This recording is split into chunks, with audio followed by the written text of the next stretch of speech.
in an odd way, once you've been president and the rest of your life is being an ex-president, it's got to be an odd phenomenon and a strange feeling of you've been in this position of utter centrality, and then you're just a guy, at least in the United States, it's always been guys, who used to be president, right? I mean, Is there it's anything? literally it's the most dramatic retirement you can possibly imagine, and it's the most seemingly unrelatable retirement you can imagine. I think that's what's so surprising to me is that despite presidents seeming pretty far from the world that the rest of us live in when we sort of think about questions of what's next, they fall so hard from such a political stratosphere, and as they come back down to earth, they actually become much more relatable figures, and there's a lot that we can learn from each of them. So, on that vein, who handled that transition in your estimation the best, and who handled it the worst? I'd say the one that handled it. I'll start with the one that handled it the worst because it's always good to start with something juicy. To me, the biggest ex-presidential disaster is, John Tyler. He, becomes a traitor to the Union, defects during the Civil War, and gets elected to the Confederate House of Representatives.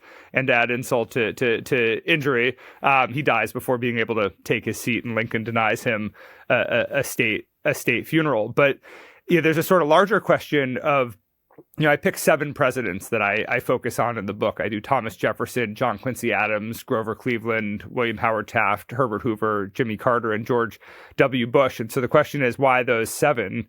As I looked at the 45 men who've been president 46 times, and you kind of discount the ones that died in office, the ones that died shortly thereafter, or the ones that are kind of too recent to evaluate or still in office, I was surprised that you were kind of only left, in my opinion, with 7 that were really worth writing about. For most presidents, the transition from the most powerful job in the world to ordinary civilian life has not been a pleasant one. All those early presidents, they ended up with massive financial troubles. They were big landowners. A lot of them sort of struggled to sort of separate themselves from their past job. They, finished their last chapter of life settling old scores. A number of them developed drinking problems and depression challenges. And it's a pretty dark story. But the 7 that emerge that I focus on, what I find interesting is each of their post-presidencies looked completely different.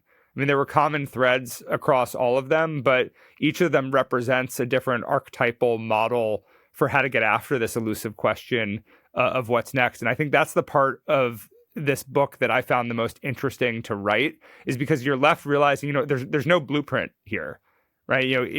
This question of kind of what do you do next? It's a very personal one. You can look to other examples and you can look to who's done it right. But at the end of the day, the answer is some kind of, unique, customized experience based on your personality, based on your ambition, your interests. And what I wanted to do with the book was basically offer 7 different models that people could kind of mix and match and apply to themselves.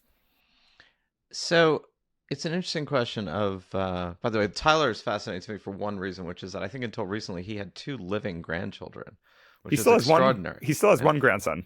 Right. And now he has 1 living one, which is like utterly amazing. If he was president in 1840, I guess He he was had 2 born kids. while George Washington was president. And he has a living grandson. I mean, that is extraordinary, absolutely extraordinary. As just as a connective tissue to the past kind of thing.